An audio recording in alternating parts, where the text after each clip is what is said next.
Oh boy. I'm not usually the guy who gets into band drama on YouTube, but this one was too funny for me not to touch. If you're into extreme metal, you may be familiar with a band called VITRIOL. Despite their relatively low numbers on Spotify and such compared to other bands in the genre, they have a hell of a presence in this niche of the music industry. Now, VITRIOL have always been fronted by the same man, their guitarist and founding member, Kyle Rasmussen, which I believe is how you pronounce that. I'm gonna stick with Rasmussen for this video just for ease. Their current lineup, or at least until recently, which is kind of the reason for this video, consists of Kyle on guitar and vocals, Keith Merrow on guitar, Brett Lyer on bass, and Andy Vincent on drums, who looks like me. In the past, however, VITRIOL has gone through about 19 other members. I don't know all of their names, but there is the previous drummer Matt Kilner, Mike Ashton on guitar, Stephen Ellis on guitar, and a million others. Except Kyle. Kyle has always stayed. So the same way we do with Dave Mustaine and Megadeth, it would not be presumptuous to call him the common denominator here. Anyway, VITRIOL has just started touring across the US and Canada, and about halfway through the tour, after a show in New York and on the road to move on to the next one in Canada, something happened that has now led to Keith, Brett, and Andy on their way home in the tour RV, and Kyle in a motel in New York doing this. And the interactions I have with fans, that gives me everything. So I've subjected myself to roughly 20 minutes of Kyle doing, well, that on Instagram, so you don't have to. The story begins with the four of them indulging in what he calls nose beers out of fear of Instagram taking down his video if he says cocaine. So about once or twice a tour, but I like to indulge in nose beers. I managed to get some nose beers, and we all indulged. I needn't point out the irony in doing hard drugs but being afraid to say their name out loud, and then crashing out a little bit every time that you slip up and say it out loud, which happens in about every third sentence. High on cocaine. Ooh. High on nose beers. While they were high on... Damn it. While they were high on nose beers... So, according to Kyle, after an evening of beering their noses, the members were getting sort of deep and talking about childhood trauma and all that crap, and Kyle decided to call it a night, knowing that they didn't have a whole lot of time left to rest before their next show across the Canadian border. We realized we didn't have a lot of time to rest before the show. I was convinced that I needed to... enough was enough. So I went to bed. They very lightly asked me to participate. I chose not to. I chose to sleep instead. Now, the first half of this Instagram motel room tirade has the most victim-blamey tone that I have ever heard out of anyone, which is hysterical coming from a man who's been through more band members than Dave Mustaine. I'm gonna link to the full videos in the description in case they stay up. I've downloaded them for this video out of fear that they would be deleted sometime soon, but these are the important bits. So Kyle goes to bed and wakes up to the sound of the rest of the band frantically trying to get rid of all of the illegal crap in the RV before crossing the border to Canada. He tells them to calm down, lies back down, and apparently Keith then tries to intimidate him because he's tall or whatever. So I hear them in that kind of almost paranoid state. We're about to cross the Canadian border. And I was like, guys, you know, can we just chill the fuck out? Keith got a little defensive, asked me to not judge them. I said, I'm not judging you. I'm just trying to offer my perspective. In the back of the RV, there's a private bedroom. And he comes in and he's kind of standing over me. And he comes into the room and he's just kind of, you know, in his big tall way. This is crazy.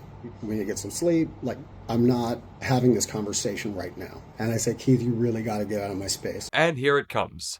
Shocker, the guy who dedicated his life to a band called VITRIOL has anger problems. That's why I started the band. I've done everything I can to be as open and honest as I can in preparing people for these slip-ups. But it's just the way growth works. Keith knows I have anger issues because I've told him, so it's his fault I keep lashing out at everybody because he makes me. This sounds like a dude who beats the shit out of his wife and then says it's her fault. God damn it, Dorothy, I told you I don't fucking like it when you smile at the cashier!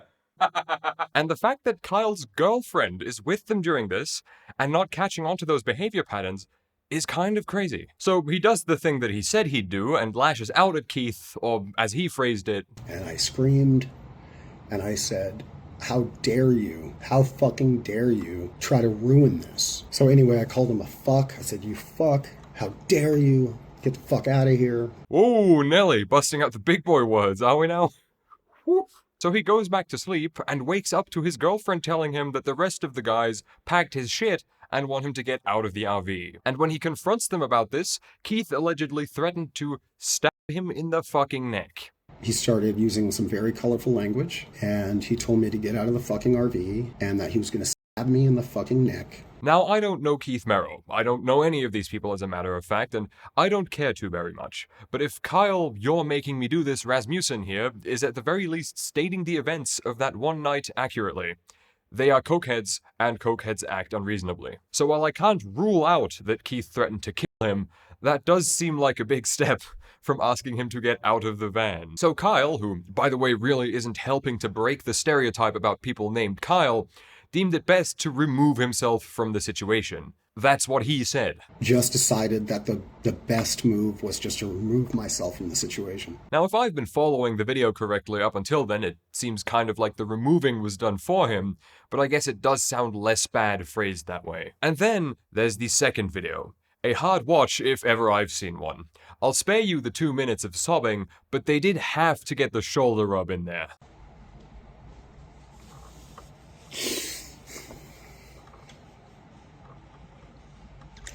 Doing this. Yeah, squeeze those tears out, my man. That's how you do it. But he said one thing in this second video that I have to show you. That's why I do this for 17 years and I'm fucking broke. And that's not to ask for pity. I've never talked about that. Most people think I'm loaded. I'm just irresponsible. I'm broke. Most people think I'm loaded, but I'm just irresponsible. Holy fuck, where do I start with that?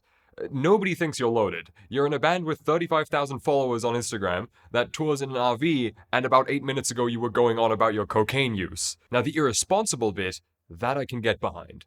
But all of that makes this even funnier. They didn't just leave me stranded, they also abandoned Maggie and Ghost. Now that everyone has had time to weigh the statements, we are giving anyone who feels compelled the option to help the three of us get home safely, followed by a GoFundMe link. That alone? Questionable. But here's the good part. I set a goal of $2,500. I was not aware that GoFundMe automatically increases the goal as it is surpassed. We are not trying to milk this, but if you choose to continue to send funds, we will use them toward making it home and getting on our feet. I'm not proud to accept any help anyone volunteers to offer. Just know that we already have enough to make it home safely. Anything extra will be used to get us out of the negative. This is to explain the fluctuating goal to those who donated. Not to those who don't believe we deserve the help in the first place. They can eat shit. GoFundMe does not raise the goal automatically without you telling it to do so. And even when you've told it to do so, you can end the campaign anytime when you feel that you have enough money. But as of recording this, the goal is set to $16,000, and over $9,000 has already been donated. You said you had enough to get home when you crossed $2,500. At $7,500, you said any extra would be used to get you guys out of the negative. I have no doubt that somebody like Kyle is probably farther in the negative than he'd like to admit, but this is the scummiest shit I've ever seen. For somebody who claims not to be proud to ask for the help of strangers, you sure seem fine with accepting as much of it as they'll give you. But according to his statement here, I can eat incorrectly capitalized shit anyway, so he saw this one coming a mile away. Keith Merrow has made no effort to hold back on this situation on Instagram either, but who can really blame him? Sure, if we're just going by Kyle's side of the story here, which I'm not extremely inclined to do completely, then Keith is a bit of a dickhead. And if I'm being honest with you, just from personal experience in my life, I don't know many people who really love cocaine who aren't kind of dickheads. But this is the second time everyone in Vitriol has quit except for Kyle, and somehow it still isn't his fault. There comes a time where you really need to take inventory of your life, realize that you're the common denominator in every musical relationship you've ever had falling apart, because he's out like 21 band members at this point, and this scene is large, but very tightly knit. In fact, the only reason I'm making this video now is because somebody else from a very well-known death metal band told me that I should because it's funny. I mean, somehow even Tim Lambesis finds some idiot to join As I Lay Dying over and over again, but it's not easy. So unless you also want to end up with somebody as insufferable as Bill Hudson on guitar, take some time to reflect, stop blaming people for your outbursts of misdirected anger, and lay off the nose beers. You're a grown man. Fuck. The frontman or band leaders of bands in particularly this genre being problematic in some way is not fucking news at all. In fact, it's become an inside joke at this point. But being the next Michael Keane from The Faceless is not something that I would aspire to if I was trying to, make music full time. Thank you for watching.